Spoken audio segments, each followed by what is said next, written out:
Tá aqui a conduta desse caso, que foi um caso de um trauma bastante severo sofrido por um paciente de 7 anos em junho do ano passado, ou seja, aí a gente já tem 6 meses, 7, 8, quase 9 meses decorridos desse trauma, e na época quem fez o atendimento mais emergencial não fui eu, foi um bucomaxilo. Esse paciente chegou recentemente comigo no consultório e a questão é a seguinte: na época o dente 21 ele sofreu uma luxação intrusiva bastante severa, tá? Não só intrusiva, né? Não foi um deslocamento só no sentido de intrusão, mas também no sentido de deslocamento lateral.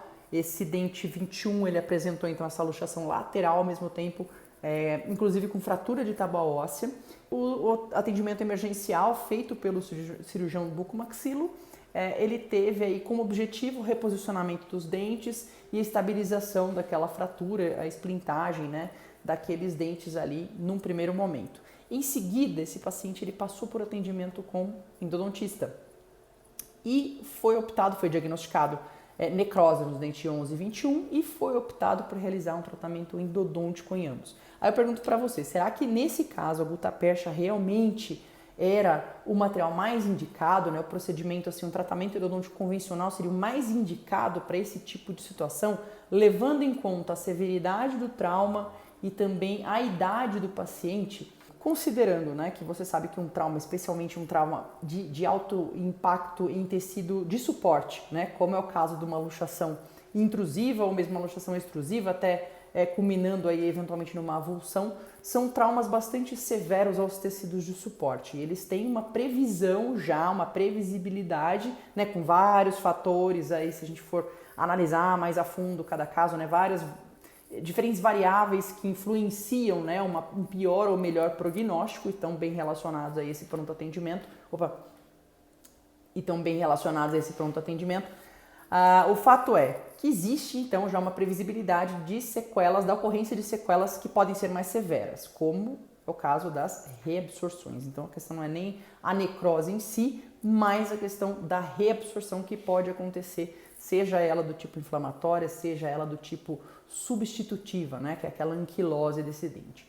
Muito bem, então tendo em vista, né, você profissional já analisando e sabendo da possibilidade, da alta possibilidade da ocorrência desse tipo de sequela, a visão mais favorável, que é aquela até que a gente encontra, se buscar as orientações, os guias e mesmo a bagagem que a gente traz.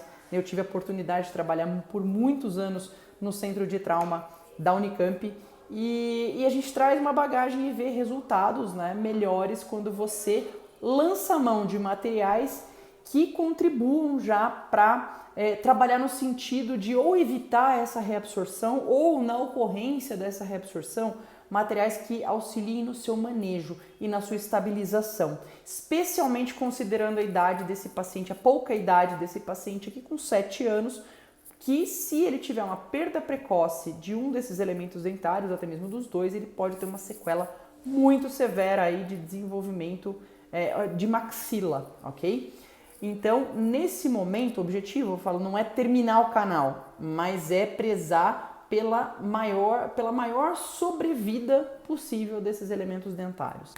Muito bem, então nesse caso, né, o que foi optado, conversado com os pais, aqui a gente já vê uma reabsorção bastante avançada, especialmente no dente 11, e o sugerido, recomendado aqui para os pais desse jovem paciente foi o quê? Fazer a remoção desse material, dessa gutapercha, que nesse momento aqui ela não estava contribuindo, né? Independente da gente falar nesse momento aqui se o tratamento era de qualidade ou não era de qualidade, tá? Não é essa a questão aqui, não é esse olhar, né? Mas é o que vem antes disso ainda. Era para ser gutapercha, né? Era para ser um tratamento convencional? Não. Então a gente remove e faz a desinfecção, faz a limpeza desses canais, lembrando sempre uma reabsorção aqui dessa intensidade, especialmente aqui nesse dente 11, aqui a gente já prevê que existe comunicação com a parte interna e externa desse canal. Isso significa o quê? Tudo que você está usando ali de para lavar, irrigar e etc, e medicação intracanal, isso vai necessariamente ser extravasado para a região adjacente, de osso adjacente, ok? Importante então que você cuide para que não exista uma toxicidade desse material e que o seu paciente possa desenvolver um quadro agudo ou até mesmo um agravamento dessa situação por uma eventual necrose tecidual em função de algo que você usou ali no decorrer, seja no transoperatório, fazendo a limpeza desse canal, seja do que você selecionou para colocar como medicação intracanal. Como substância química auxiliar, foi utilizado a clorexidina 2% gel, soro fisiológico, certo? Feito toda essa limpeza depois da desobturação e no momento de colocar a medicação intracanal foi utilizado uma pasta com clorexidina 2% gel e hidróxido de cálcio PA. Então, preenchido esse canal de maneira só suficiente, tá? Eu não tenho que ficar tuchando medicação intracanal aqui. Por quê? Porque daí eu vou corro o risco, né, de causar um extravasamento muito maior e o próprio hidróxido de cálcio misturado na minha pasta ali na clorexidina, ele pode levar a uma necrose tecidual e piorar a situação. E faço um selamento com resina. A partir disso, eu preciso o quê? Vou marcar uma data aqui para fechar o canal, eu preciso colocar gota-percha, eu preciso pensar no cimento biocerâmico. Esquece, nesse momento a sua preocupação não é quando você vai obturar de maneira definitiva esse canal ou sequer se você vai reintervir. O que você quer aqui é o que? Aumentar a sobrevida. Então você quer ver nesse primeiro momento o que? O restabelecimento de saúde ali em região de ligamento periodontal. Tá? Eu vou mostrar então aqui ó, esse outro caso na sequência. Só para exemplificar, tá? Um caso que foi mantido então com essa pasta, clorexidina e hidróxido de cálcio. No primeiro momento foi realizada uma primeira troca, o paciente, diferente desse de agora, o paciente estava no quadro agudo.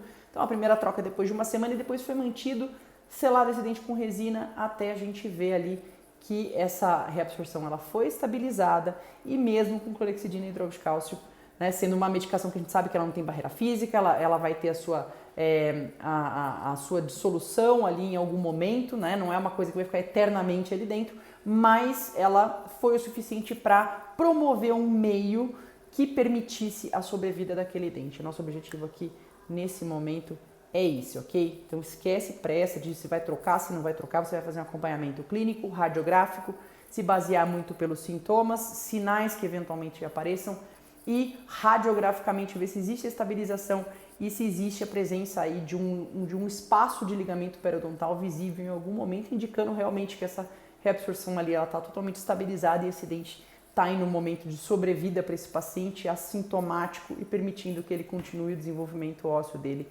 pelo tempo necessário, tá certo? Se você já está inscrito aqui no canal, obrigada da sua presença, sempre bom ter a sua companhia aqui. Deixa um feedback para mim, o que você já enfrentou de casuística de trauma no seu consultório, se você já pegou um caso severo como esse. E se você ainda não é inscrito, está passando por aqui, aproveita, se inscreve no canal, ativa o sininho de notificação para você ser sempre avisado dos nossos novos conteúdos e também compartilha com a gente a sua experiência aqui. Dessa forma a gente com certeza tem como crescer cada vez mais aí como colegas dentro da nossa belíssima profissão, especificamente dentro da nossa querida especialidade que é a endodontia, tá certo? Um grande abraço, um grande beijo, a gente se vê na próxima.